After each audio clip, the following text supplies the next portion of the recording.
E hoje nós vamos dar continuidade a isso, de outra obra que é fundamental, uma obra fundamental do Espírito operar, que evidencia que alguém recebe o Espírito Santo. O Espírito Santo, quando alguém recebe ele manifesta evidências. Olha, nós estamos aí em um período de pandemia, né? O pessoal quer saber se alguém está pegando Covid, ele tem o que? Sintomas. Aí vai fazer os testes e tal, pelos testes de sintomas, se identifica que o indivíduo está com o vírus.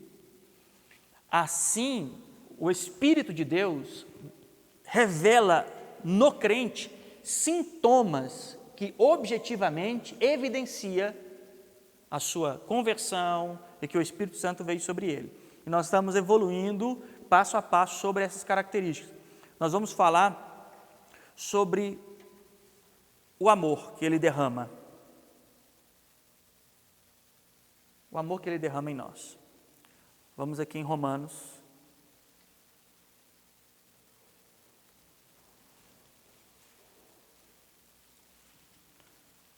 Capítulo de número 5. Vamos começar a partir do versículo 1. Romanos 5, 1. Sendo, pois, justificados pela fé, temos paz com Deus, por meio de nosso Senhor Jesus Cristo, pelo qual também temos entrada pela fé a esta graça, a qual estamos firmes e nos gloriamos na esperança da glória de Deus. Não somente isso, mas também nos gloriamos nas tribulações, sabendo bem que a tribulação produz paciência. A paciência, a experiência ou maturidade, ou caráter aprovado. E a experiência, a esperança. E a esperança não traz confusão, porquanto o amor de Deus está derramado em nossos corações pelo Espírito Santo que nos foi dado. Aí ele vai identificar o processo pela qual ele faz isso, verso de número 6. Porque Cristo, estando nós ainda fracos, morreu ao seu tempo pelos ímpios. Porque apenas alguém morrerá por um justo, pois poderá ser que pelo bom alguém ouse morrer. Mas Deus prova o seu amor para conosco quando Cristo morre por nós, sendo nós ainda pecadores. Volta o verso de número 6. Porque Cristo, o verso de número 5. Porque a esperança não traz confusão. Porque o amor de Deus está derramado em nossos corações. Semana passada nós falamos sobre que o Espírito Santo nos faz vencer o pecado, nos convence do pecado, da justiça, do juízo. Ele é o que convence a natureza humana da gravidade do pecado, não só do erro. Lembra que a gente falou? Que as pessoas confessam seus erros umas para as outras. O homem, o ímpio, tem hora que ele admite que errou. Agora, entender a gravidade do pecado, quando diz que ele convence o homem do pecado, ele convence o homem da proporção, da gravidade do pecado, do tamanho do juízo, mas também revela a justiça. E nós aqui hoje, nós vamos entender isso aqui, olha, que existe o amor que é derramado pelo Espírito Santo aos nossos corações. E isso aqui, esse dom, essencialmente, não diferente dos demais, porque os dons não são desconectados. O dom do Espírito Santo na vida do cristão não é Lego, não é peça de Lego. Fulano de tal tem o dom de amar o próximo, mas não tem o dom de perdoar. Não existe isso. Aqui é uma conjunção de interligações que são indivisíveis. Aí ele está dizendo que aí existe um dom dado. E esse dom, olha o fundamento, o essencialismo que ele tem na vida cristã. Pega aqui comigo, olha, no Evangelho de Lucas.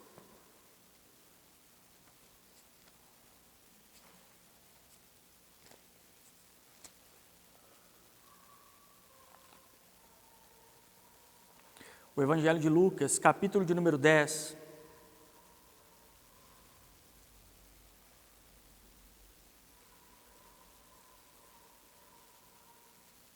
Verso de número 25.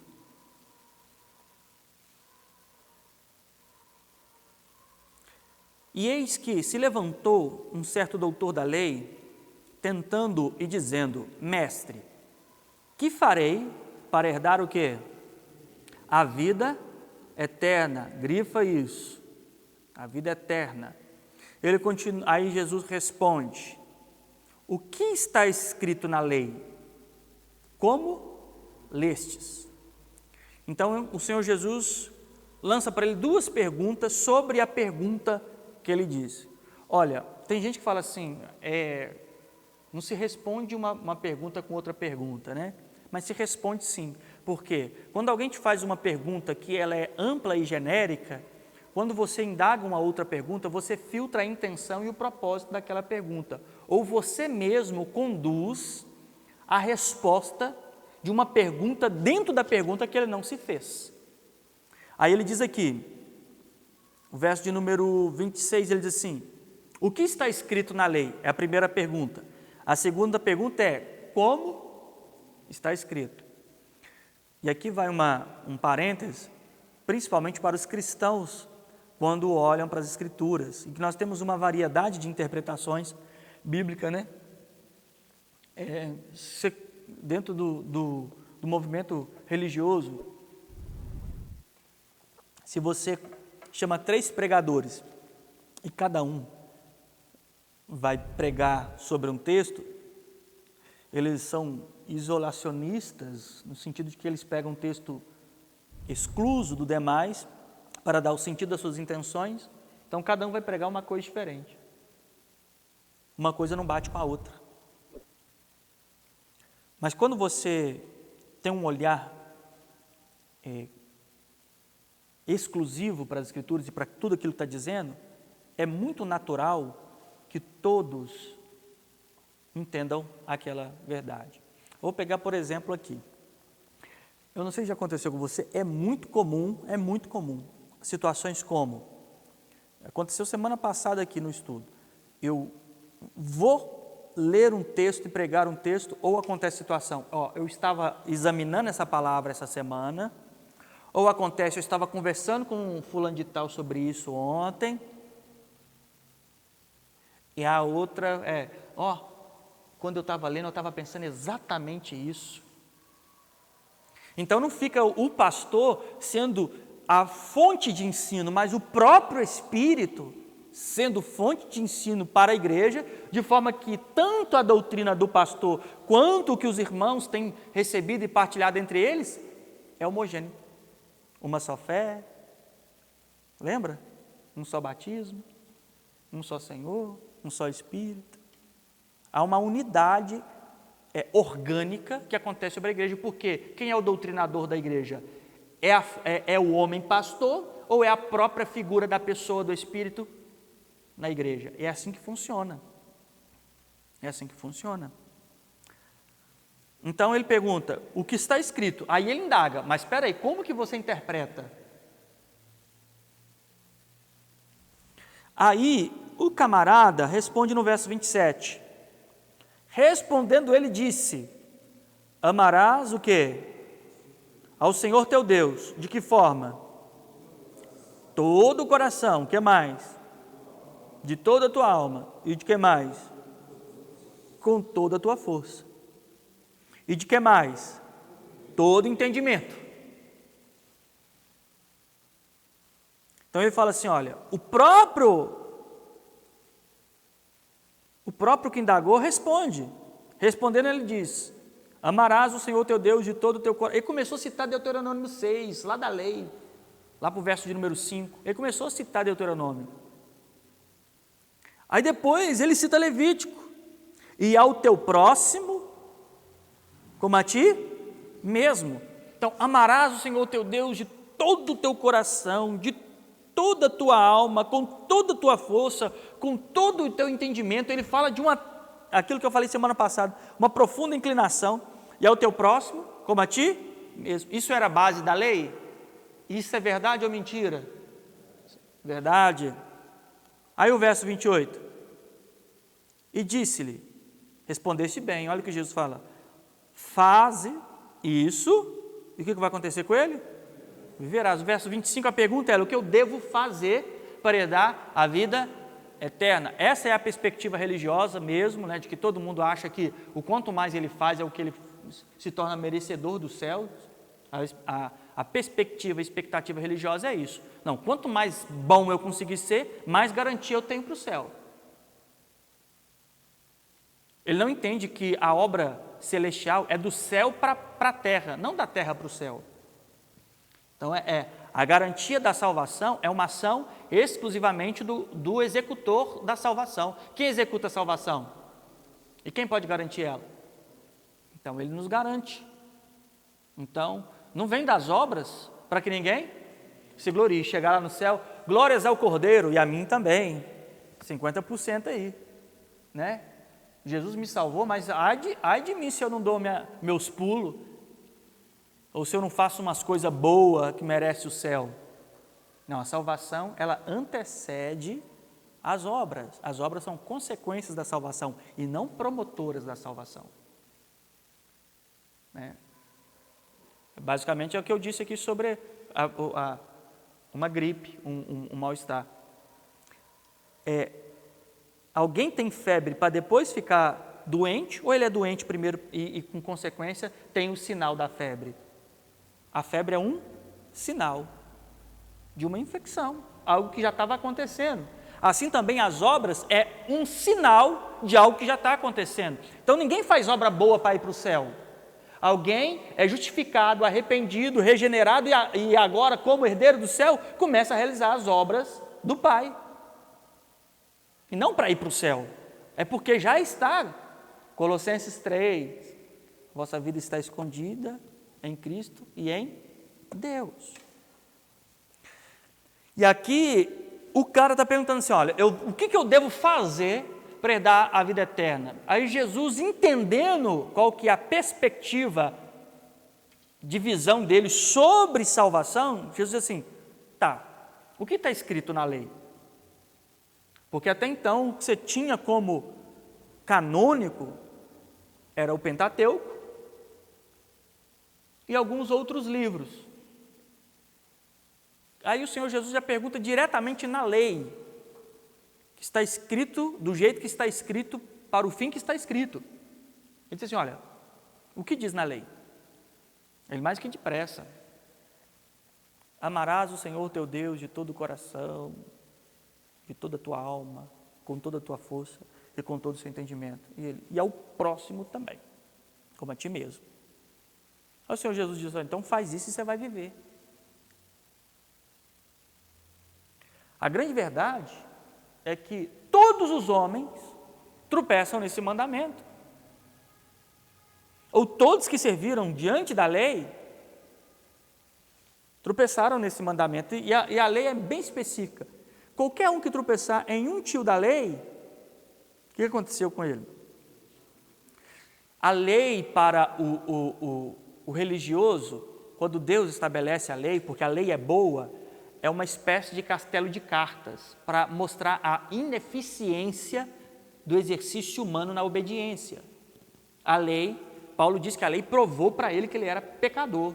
Olha, antes da lei, antes de ser apurado na lei, eu não tinha dimensão do pecado. Quando eu fui tentar cumprir a lei, ali na prática do cumprimento da lei, eu vi o tamanho disso e entendi o meu pecado. Então, basicamente é o seguinte, imagine que você está construindo um castelo de cartas, aí na hora que você colocou a última carta, ela despencou. Você deu aquela tremidinha, ela despencou, o que vai acontecer com o castelo de cartas? Vai cair. Imagina que você fez toda a trilha de dominó, na última que você foi encostar o dominó, ele esbarrou no outro. Ó, tudo vai por água abaixo. Aí o Senhor Jesus disse assim, ó, tá bom, então faça isso. Faça isso e viverás. Então ele começa a dizer de uma coisa que o Senhor concorda com ele, que amar o Senhor de todo o coração e o próximo como a ti mesmo é algo para a vida eterna. Então beleza, faça isso e você vai viver. O Senhor Jesus não virou para ele e falou assim, olha, então levanta sua mão direita, põe a esquerda no peito e fala assim, eu confesso, o Senhor Jesus,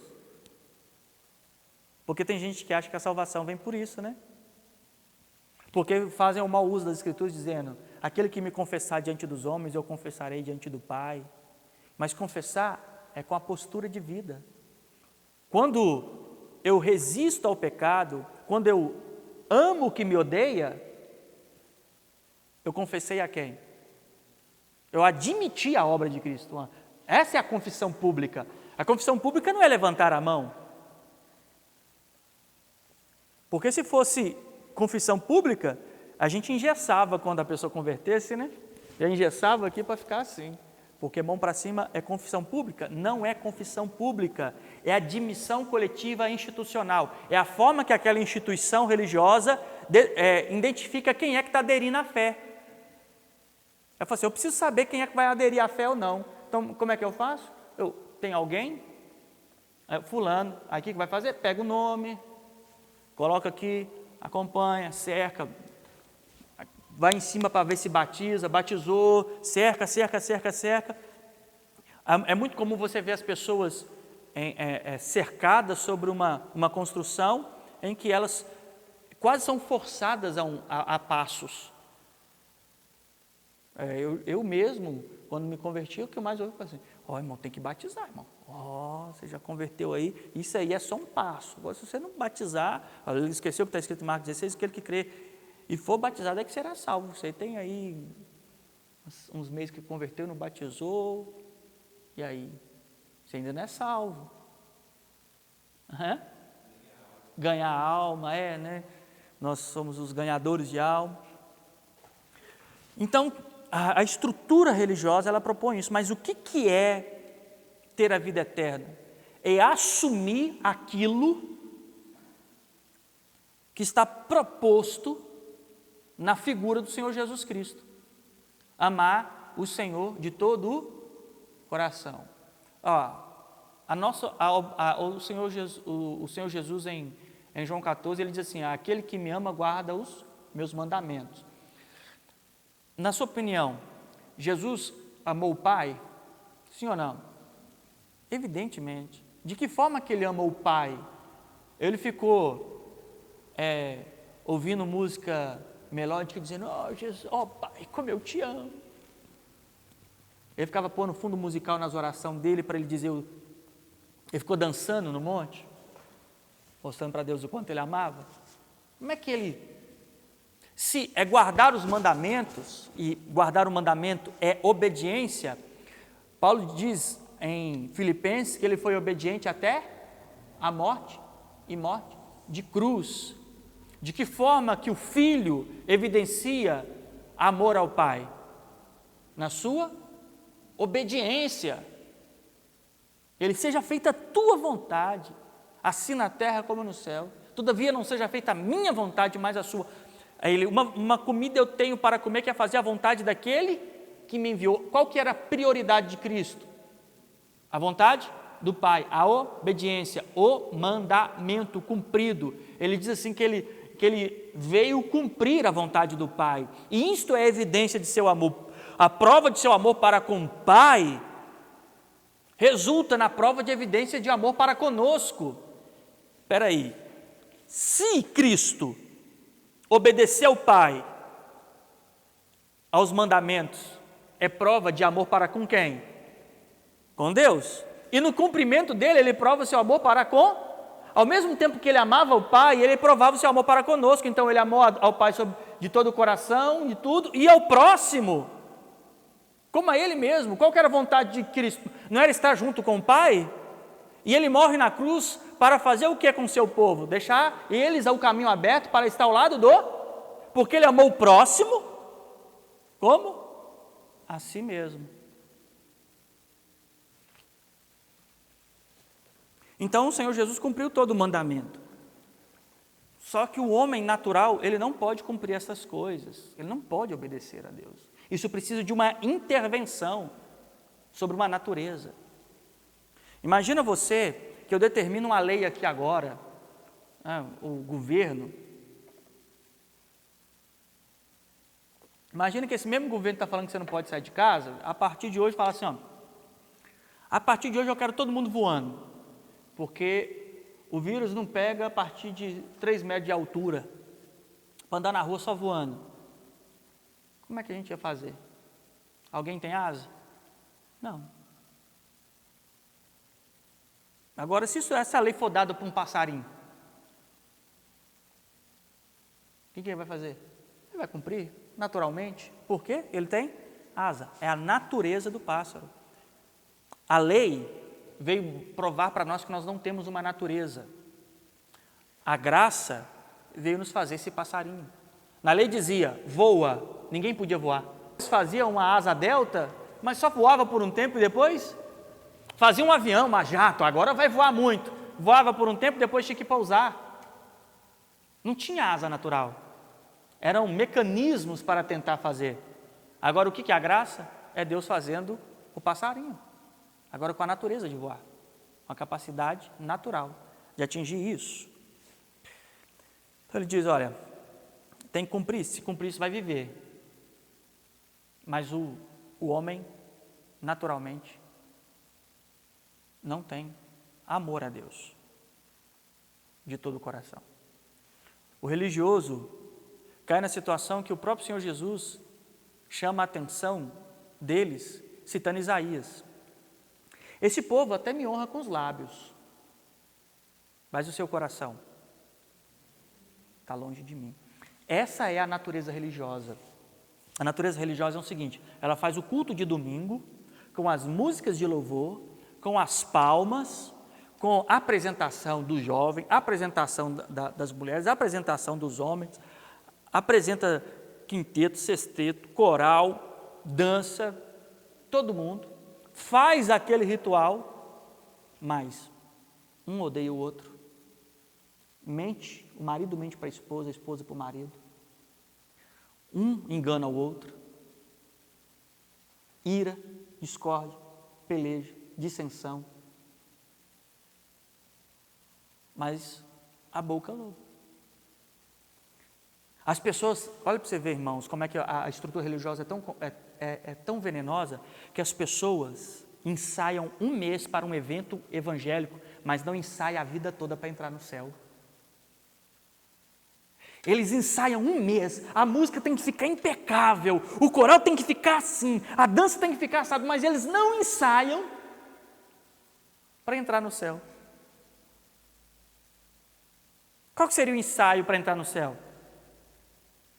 O ensaio para entrar no céu é, quando possível for, tende paz com todos.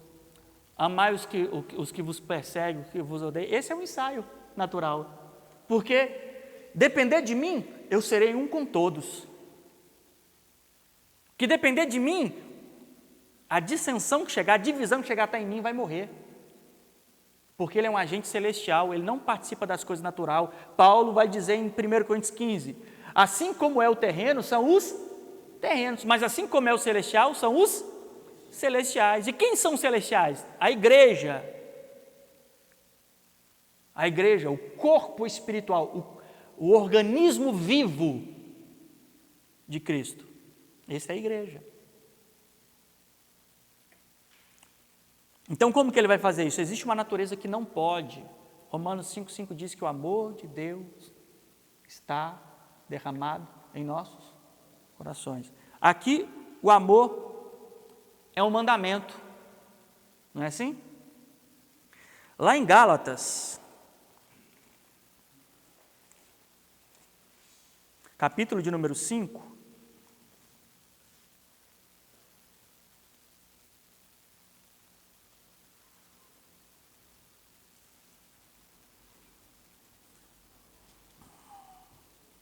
o verso de número 22,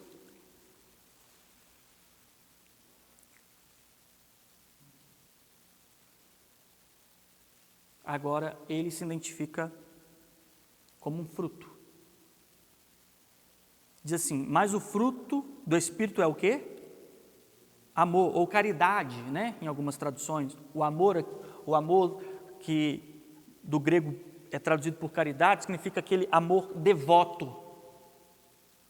É um amor devoto. É aquilo que ele diz, não ameis só de palavras. O amor caridoso é o amor devoto. É aquele que a pessoa prova ele na execução. Isso que é caridade. Então ele diz assim, mas o fruto do Espírito é o quê? Amor. A árvore se conhece pelo quê? Fruto. Lá nós lemos que o amor era um mandamento. O mandamento é ame. Mandamento é ordem, não é? Ame. Se você quer entrar para o céu, ame. Só que esse amor não é natural ao homem. Olha, se nós amarmos as pessoas que só nos faz bem, isso é comum a qualquer um. Sabia que o ladrão, que sem amor nenhum, que assalta uma senhora, ele chega em casa e ele dá um beijo no filho dele porque ele ama? Você sabia que aquele cara que violentou sexualmente uma jovem, sem amor nenhum por aquela vida, talvez tenha uma mãe em casa, que ele chega e bença, mãe, te amo, mãe. O amor às pessoas que estão ao nosso redor, que até nos faz bem, é natural. E tem gente que ama até animal mais do que ama a gente. Tem gente que ama mais animal do que ama a gente. A gente gasta dinheirão para fazer unha de cachorro, cortar bigode de gato, não é assim? Tem gente que faz essas coisas. Compra escova de dente especial, elétrica. Então, o ser humano é assim. Agora, de que amor ele está dizendo sobre amar o Senhor sobre todo o coração? É uma entrega absoluta. E que ele reflete diretamente amar ao próximo. Entenda uma coisa, quando diz que o primeiro grande mandamento, lá em Mateus 22, amarás o Senhor teu Deus de todo o coração, e o segundo semelhante a esse, amar ao próximo, ele não está falando de um que vem na frente do outro.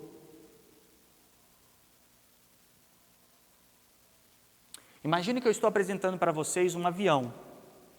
Eu digo, aqui está o avião, esse aqui é o bico do avião, a frente dele, diante de vocês está o eixo central, os dois eixos traseiros, e nós temos aqui em primeiro lugar a asa direita desse avião com uma turbina, e em segundo lugar nós temos aqui a asa esquerda com turbina. Qual das duas que vem primeiro? Elas estão lado a lado. A única coisa que está acontecendo é a apresentação, mas não está dizendo que uma está à frente da outra. A prova disso está em 1 João.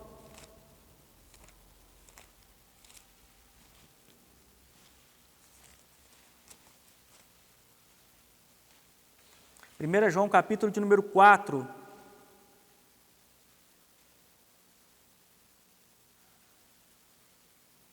o verso de número 20. 1 João 4, 20. Se alguém diz, eu amo a Deus, e aborrece ao seu irmão, o que ele é? Mentiroso. Pois, quem não ama o seu irmão, a qual viu, como poderá amar a Deus a quem não viu? Então as pessoas, a mente religiosa imagina o seguinte, ó Deus, como é que eu te amo, e tem um problema com algum irmão, ele odeia, detesta. Eu já vi crente dizendo assim, ó Deus, eu te amo, mas eu não vou com a cara de fulano, tem uma antipatia de ciclano. Eles acham que amar a Deus é uma coisa desconexa a amar ao próximo. Mas o próprio Senhor Jesus diz em Mateus 25, diz, aquele que faz a um desses meus pequeninos irmãos, faz a mim. Olha para você ver, Paulo estava perseguindo a igreja, mandando prender. Quando Jesus aparece para ele em Atos, fala assim, porque tu me persegue. Ele diz em Mateus, quem faz a mim, quem faz a esses pequeninos, faz a mim. O sistema religioso nos faz amar a Deus com uma canção, mas não nos faz suportar o nosso próximo em amor. Porque não é esse que é o pedido das Escrituras? Suportai-vos uns aos outros em amor. É desconexo. A mente religiosa trabalha assim. Ele ama a Deus, ele é servo de Deus e está predisposto a derrubar, a ofender, a maltratar, a acusar. Então não é desconexo, é uma coisa. As duas acontecem harmoniosamente. Você ama a Deus e efetivamente evidencia isso amando ao próximo. Como que eu vou amar a Deus? Guardando a sua palavra. Como que eu vou amar a Deus? Amando o meu próximo. Mas não é o amor comum. O amor natural dos homens. Mas é um amor soberano. Olha o que ele vai dizer aqui em Mateus.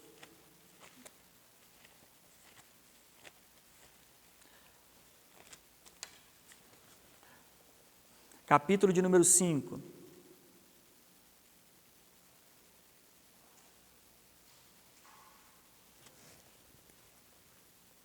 Verso 43. Mateus 5, 43 diz assim: ouviste o que foi dito? Amarás o teu próximo e aborrecerás ao teu irmão. Jesus vai dizer assim, ó, eu porém vos digo, amai os vossos inimigos, bendizei os que vos maldizem, fazei bem aos que vos odeiam, ore pelos que vos maltratam e vos perseguem, para que eles sejam filhos de Deus que está no céu, porque faz que o sol se levanta sobre maus e bons e a chuva desça sobre justos e injustos. Então ele está dizendo no verso número 44, olha, ame os que vos odeiam. Então quando diz amar o meu próximo, vai muito mais além do que amar os bons. É amar também os maus. E aqui mexe diretamente com a natureza comum do homem. Ninguém tem a predisposição natural de amar pessoas que odeia.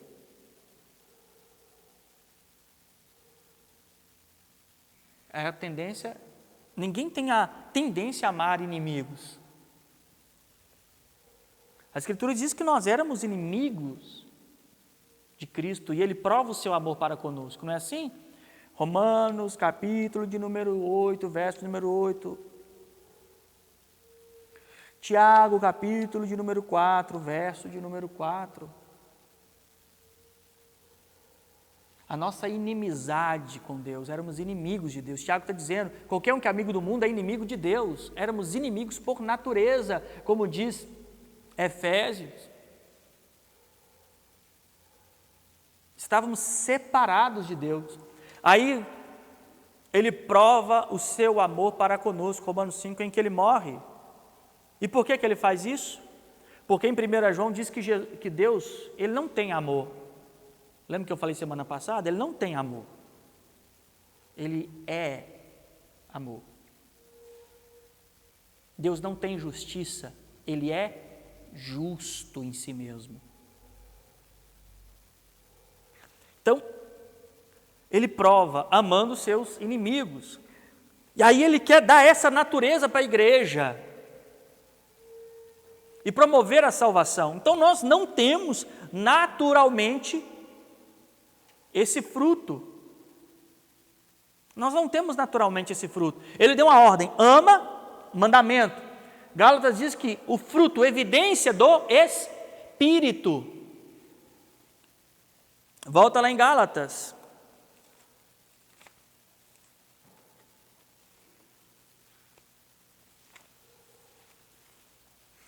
Gálatas capítulo de número 5, verso de número 22.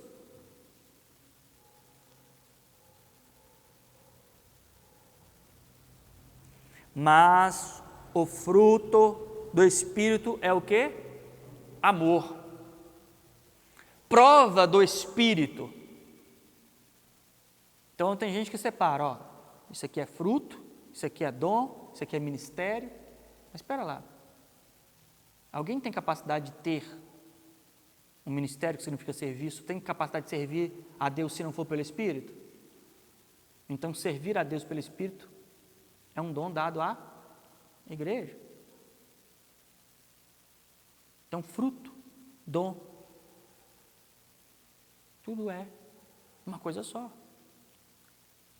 A árvore você conhece pelo fruto. O que mais se tem hoje, as pessoas dizendo assim, olha, recebe o Espírito Santo. E qual que é a prova que o sistema religioso coloca para que as pessoas recebam o Espírito Santo? Falar em língua estranha, não é? O fulano de tal recebeu o dom do Espírito Santo. De que forma? Está falando em língua estranha. Mas se o dom do Espírito Santo é uma natureza,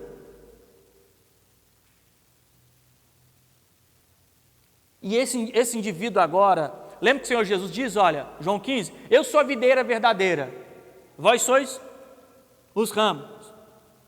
Aquele que não dá fruto, o que ele faz? Corta. Aquele que está dando fruto, o que ele faz? Limpa. Para fazer o quê? Mais fruto ainda.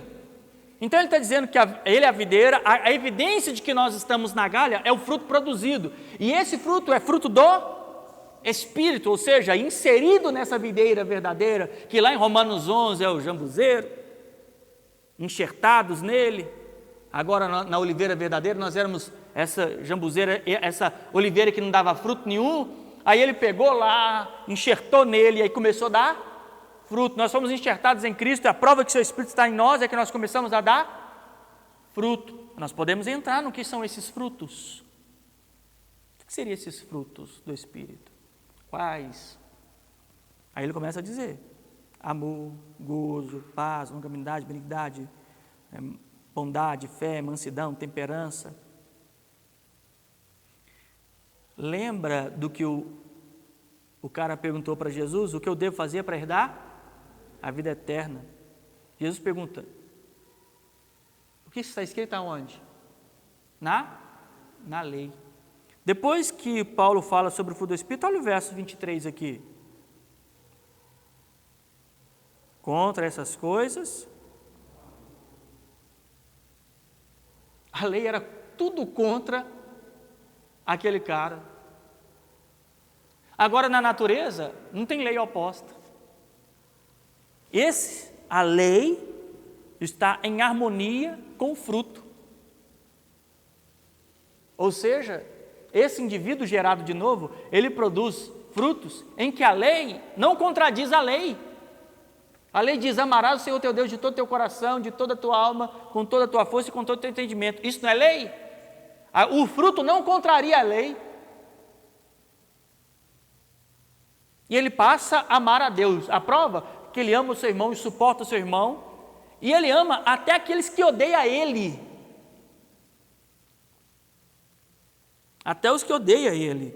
Assim como Cristo amou os seus próprios inimigos. Então é um fruto.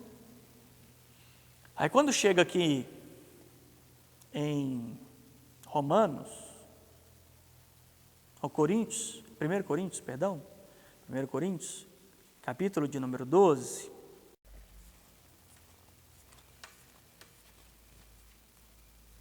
Paulo instruiu sobre os dons espirituais, versículo de número 1. 1 Coríntios 12, 1. Acerca dos dons espirituais, não quero, irmãos, que vocês sejam o quê? Ignorantes. E ele começa a dizer: olha, vou falar com vocês essas coisas porque eu não quero que vocês sejam ignorantes, eu não quero que vocês ignorem isso. Aí ele fala dos dons que nós tratamos. Do capítulo 12, do versículo 12 em diante, ele fala da estrutura do corpo. Lembra que eu falei que ele não está falando da igreja local, está falando da igreja espiritual. E depois, quando ele chega lá no capítulo de número 13, ele começa a falar disso aqui, ó, capítulo 13, verso de número 1. Ainda que eu falasse a língua dos homens, ou até mesmo dos anjos, se não tiver o quê? Amor, seria como o metal que soa, como o sino que tine.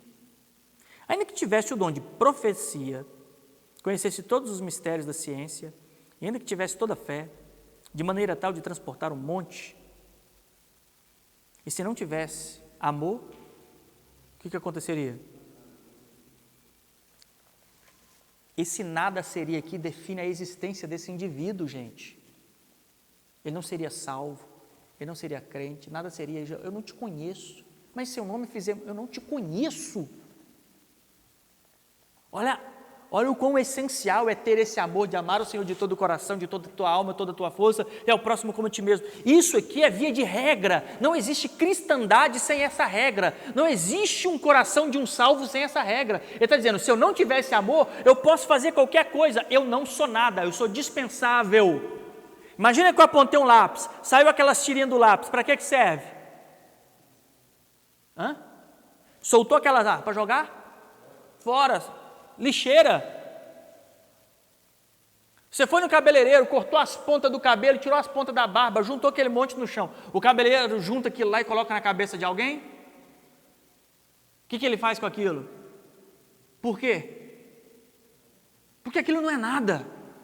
Então o cristianismo, sem a observação desse mandamento, ele não é nada. Pode ser pastor, pode ser bispo, pode ser pregador, pode ser crente desde a infância, né? Tem gente que tem berço evangélico. Pode ser tudo, mas se não produz naturalmente, uma obra natural, quando eu falo naturalmente, de uma natureza, um amor, no sentido objetivo, e não no sentido subjetivo, no sentido objetivo, de qual é o amor? O amor é amar o Senhor de todo o teu coração, de toda a tua alma, com toda a tua força. Ele está falando sobre perseverança na fé. Ele está falando de não abandonar Cristo por nada. Ele está falando de evidenciar isso, servindo ao meu próximo com amor, sem esperar retorno. Me dedicar ao próximo, sem esperar que ele produza alguma coisa para mim favorável, não como investimento, mas como um desprendimento, porque tem gente que faz coisa ao próximo, às pessoas, por meio de investimento. Olha, se eu fizer isso para você, eu sei que depois, quando eu precisar, eu tenho aonde buscar. Isso é fazer bem ao próximo por investimento.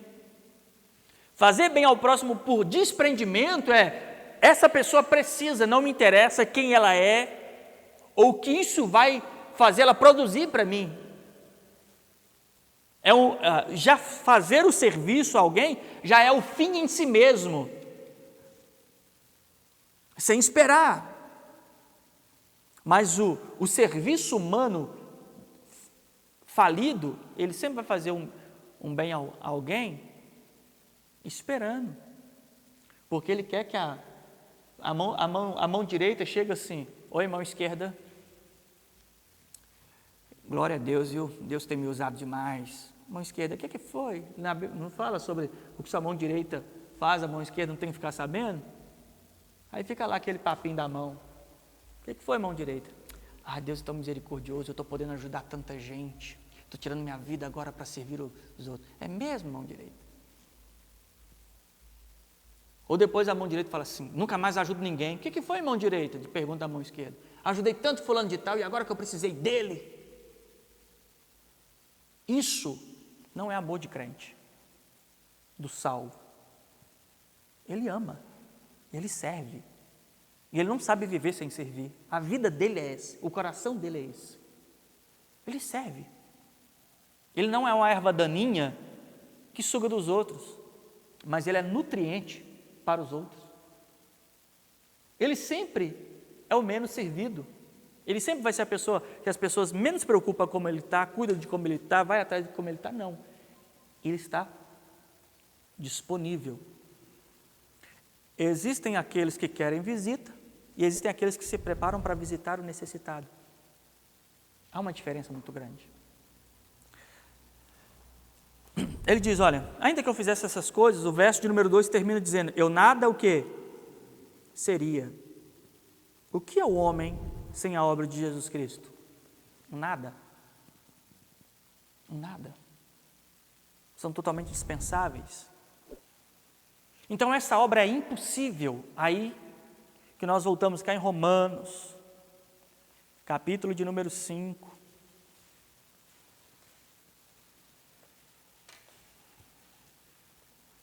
Romanos, capítulo de número 5, verso de número 5. E a esperança não traz confusão, porquanto, o quê? Pelo Espírito Santo que nos foi dado. Olha, em Mateus, em Lucas, ele está dizendo, amar é um mandamento. É um mandamento. Em Gálatas, ele está dizendo, o amor é um fruto. É uma evidência de uma obra. Se é pé de manga porque deu o quê? Manga. Está dizendo que amor é um fruto.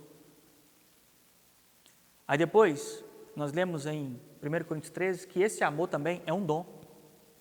Que aquele que não tiver não é nada. Você consegue entender então que se alguém não tiver amor, ele é totalmente inútil? E não interessa a capacidade que ele tem? Não interessa se eu tenho capacidade de pregar para 20 mil pessoas.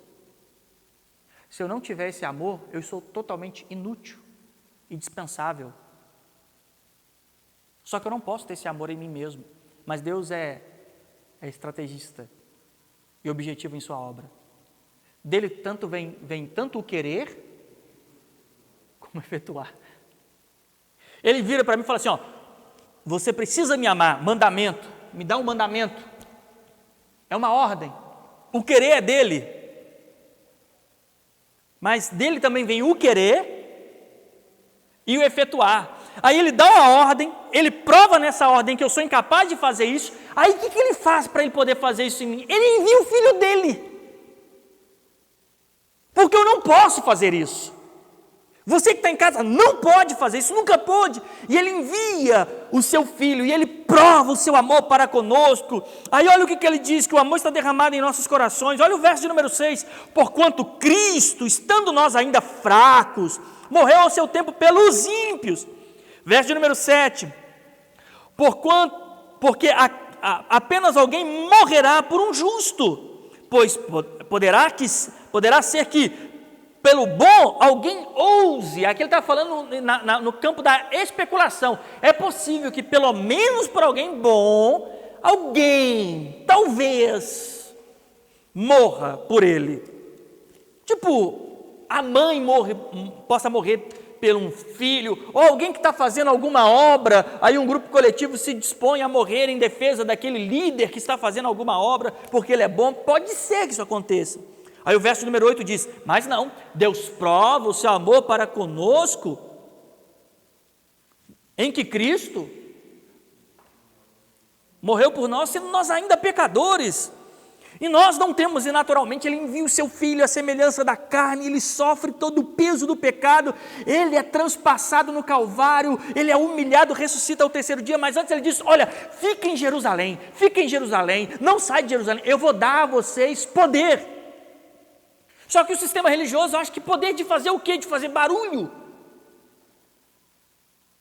Poder de fazer o quê? Poder de ser aquilo que eu não posso ser. Poder de ter uma natureza que eu nunca tive. Isso veio dos céus. Isso não veio dos céus solto como uma purpurina, não. A natureza de Deus se condensou em carne, habitou entre nós e nós vimos a sua glória como a glória do unigênito do Pai. Ele se despiu de sua glória, mesmo sendo Deus, não usurpou seu igual a Deus, mas tomou forma de servo e se humilhou.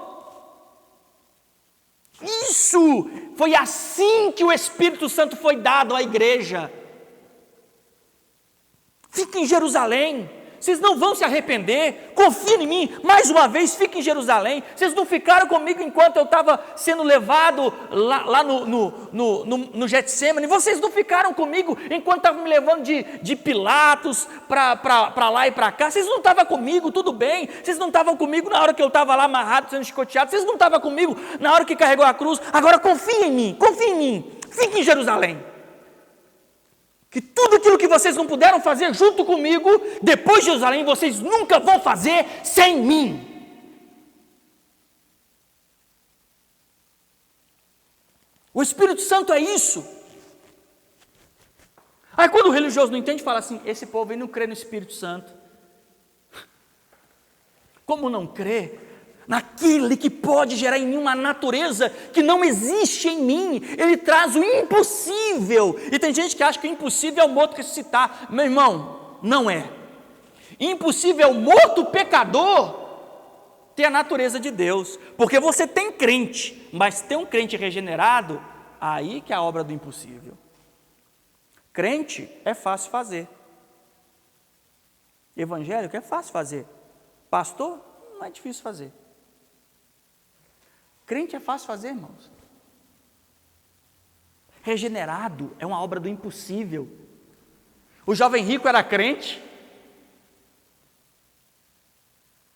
Depois que o Senhor Jesus vira para ele, vende tudo que você tem e dá aos pobres. Aos discípulos que estavam com ele, que era pobre, olhou para o rico indo embora e falou assim, mas se for assim, quem vai ser salvo? Jesus vira para ele e fala assim, olha, aquilo que é impossível aos homens, aí todo mundo usa para as causas dele, né?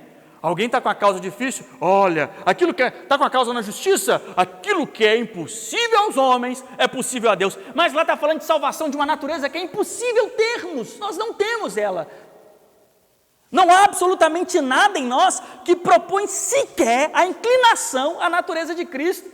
Isto é impossível, porque a salvação só existe em Cristo. Salvação está em Cristo, está em Cristo significa estar em sua natureza. Sabe por quê? O céu não foi feito para o homem. A eternidade não foi feita para o homem. A eternidade foi feita para Cristo. Porque Ele é o Pai da eternidade. Nem esse é o nome lá em Isaías? Um menino nasceu, um filho se nos deu, e o nome pela qual Ele é chamado. Começa a falar sobre o quê? Maravilhoso, Conselheiro, Deus forte. Pai do quê? Da eternidade. A eternidade é de quem? De Cristo. A eternidade é a condição natural de Cristo. Tanto é que nós, para entrarmos no céu, nós não vamos chegar entrando. Ele fala, olha o que Paulo diz em Tessalonicenses, calma lá, os mortos vão ressuscitar. E nós, juntamente com eles, teremos o quê? Corpo transformado em glória. É necessário que tudo isso que é corruptível seja revestido de tudo que é incorruptível. E com isso vai desfragmentar, eliminar, sucumbir toda e qualquer partícula de natureza de pecado dantes existente. Há uma natureza extremamente pura, a semelhança absoluta do Filho. Perdoe a minha eloquência, mas eu não consigo pensar na ideia de um Espírito tão santo e tão bom, e tão maravilhoso, e tão glorioso, e tão santo, e tão justo, e tão perfeito, a semelhança do Deus eterno. Eu não consigo olhar para esse Espírito, e tão tremendo, e tão poderoso, e tão grandioso, eu não consigo olhar para Ele e sua obra e similarizar Ele com as obras das religiões evangélicas, dos movimentos carismáticos pentecostais. Não consigo, Ele não se assemelha. Não é Ele. Ele regenera o homem, Ele transforma a consciência. Esse homem, ele não é mais o mesmo, ele não fala da mesma maneira, ele não pensa da mesma maneira, ele não age da mesma maneira, ele não vive da mesma maneira. Algo agora se apoderou dele. Lembra da palavra de Samuel? Uma vez aquele ungido, e ali a unção representa a salvação, a graça alcançando, ele é apoderado pelo Espírito, e ali numa obra transitória em Davi, agora pelo Espírito, conforme as Escrituras, em 2 Coríntios capítulo de número 3, uma obra permanente. Esse indivíduo não é mais o mesmo. Não se engane, não se iluda, não seja ignorante. O Espírito Santo é muito maior do que você possa imaginar, e a sua obra é muito mais excelente. Então, quando diz que o Romanos 5,5, e o amor de Deus está derramado em nossos corações pelo Espírito Santo, ele está evidenciado no verso 6, 7, 8, 9, em diante, dizendo sobre como Cristo executa isso, provando o seu amor, indo e cumprindo isso, tendo mãos, pés perfurado, cuspido, batido na cabeça, desnudo, couro arrancado, humilhado de todas as formas, para completar uma obra de amor.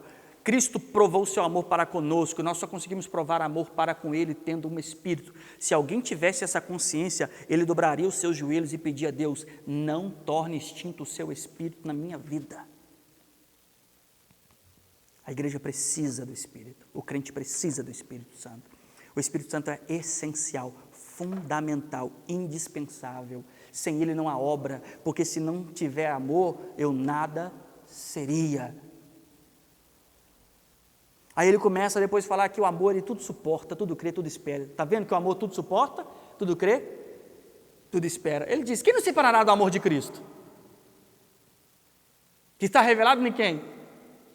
Ora, no seu próprio Espírito, amados. Então hoje eu quero falar com vocês sobre essa evidência, esse dom.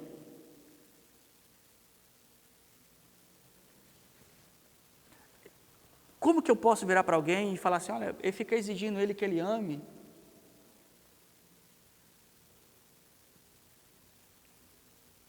As pessoas precisam entender que o dia, que é algo tão grandioso dos céus,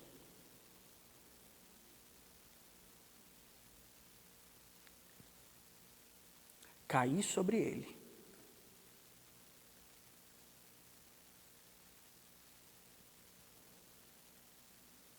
ele não será mais o mesmo.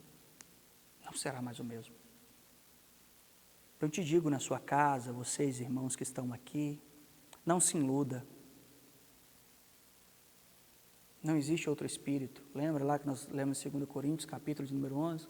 Se alguém vir até vocês e começar a pregar sobre outro Jesus que nós não pregamos, outro evangelho que nós não anunciamos, e outro Espírito que não recebeste, vocês vão acabar inclinando.